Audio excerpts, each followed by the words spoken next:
Friend, welcome back to my YouTube channel. বন্ধুরা, যে আমি আজকের তোমাদের কাছে আর নতুন রেসিপি নিয়ে চলে এসেছি। এটা হলো ডিমের টেবিল।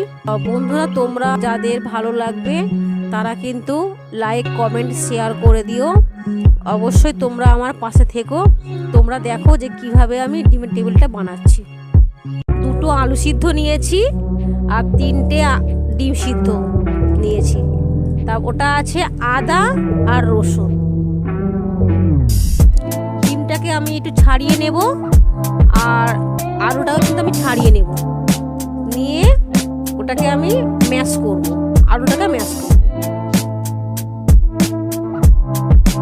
আলুটা ম্যাশ করা হয়ে গিয়েছে, আমার ডিমটাও কাটা হয়ে গিয়েছে, আলুটাকেও ম্যাশ করা হয়ে গিয়েছে। এবারে আমি আদাটা রসুনটাকে আমি গ্রেট করব।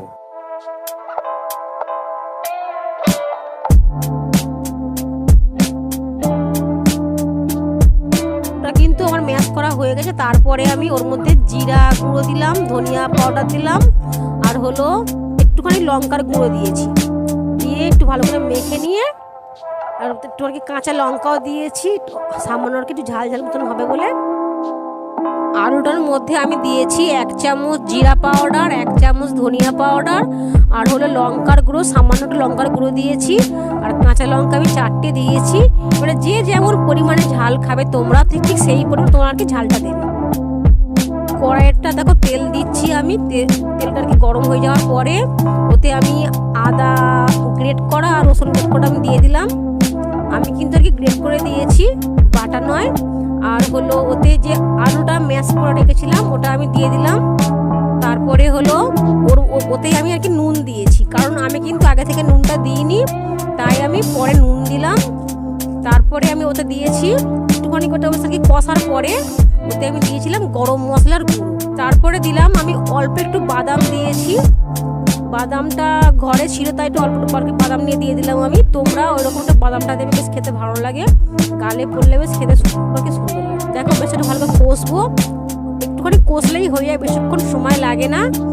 তারপর যখন দেখবো সব বেশ মশলাগুলো সুন্দরভাবে গায়ে লেগে গেছে, তারপর আমি নামাবো। ডিমের টেবিল বানানোর জন্য দেখো ডিমটা তো লাগবেই, আমি ওটাকে কেটে রেখে দিয়েছি। আর নিয়েছি ব্রেড ক্রাম্ব, আর ওটা হলো আলু মাখা, আর তারপরে লাগবে একটা অ্যারারুট লাগবে। অ্যারারুটের পরিবর্তে তোমরা কিন্তু ডিমও নিতে পারো, ডিমটা ফেটিয়েও নিতে পারো। আমি কিন্তু ডিমটা নিইনি, আমি নিয়েছি অ্যারারুট। আর ব্রেড ক্রাম্বটা তোমরা একটা আর কি পরিমাণ অনুযায়ী তোমাদের লাগবে। আমি তো আর কি 100 গ্রাম নিয়েছি। আর অ্যারারুটটা দেয়, এটা কিন্তু তোমাদের যেরকম আর কি তোমরা আর কি ডিমের টেবিল বানাবে সেই পরিমাণ তোমরা নেবে। তোমরা যদি মনে করো যে না অ্যারারুটটা দেবো না, তখন ডিমও ফেটে তোমরা আর কি দিতে পারো। দেখো যে ডিমের টেবিলটা আমি কীভাবে বানাচ্ছি। প্রথমে আমি আলুটাকে নিয়ে নেব হাতের মধ্যে, ওটা যেমন একটা খুঁড়ি মতন করা হয় ওই রকম করে ডিমটাকে খুব সাবধানে প্রলেপ দিতে হবে।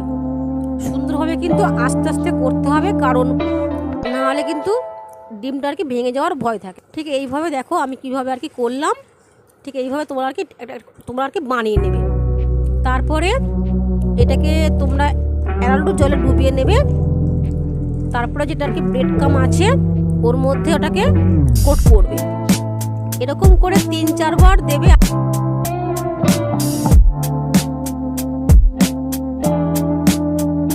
আমাদের কিন্তু বানানো হয়ে যাবে ডিমের টেবিল, একদম পুরো দোকানের মতন ডিমের টেবিল। দেখো আমি এইভাবেই সবকটা ডিমের টেবিল বানিয়ে নেব।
আমার সবকটা ডিমের টেবিল বানানো হয়ে গিয়েছে।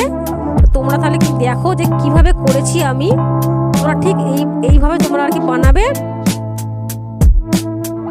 এইবারে এটা আমি কিন্তু আর কি তেলে আর কি ভাজবো। দেখো তেলটা কিন্তু আর গরম হয়ে গেছে, একটু আর কি দেখে নিতে হয় তেলটা আর কি গরম হয়ে গিয়েছে, কিন্তু তেলটা কিন্তু খুবই আর কি গরম হয়ে গিয়েছে। আমি এবারে একটা একটা করে ছাড়লাম।